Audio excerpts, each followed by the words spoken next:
жаңы бийлик келди. Президенттик башкарууга өттүк.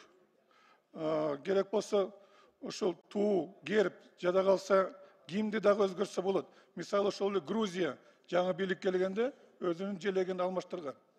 Ошон үчүн биз деле алмаштырсак болот, проблем жок. Андан эч бир кыйбай-чыйбай эле алмашса болот. Бирок негизи силер таянгандан муну авторлорго таянган туура бир четине, бирок туура эмес. Мен ойлойм бул маселе боюнча комиссия түзүш керек.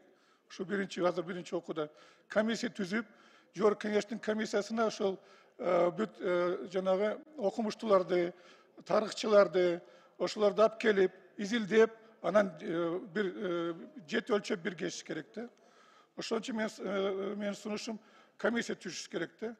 Болбосо бул маселе чыр-чатактан биз чыкпай жүрө беребиз. Мисалы, экинчи окууда, үчүнчү, төртүнчү окууда бир ойго келбейбиз баары бир. А комиссия бир ойго келсе, биз баарыбыз колдоп беребиз.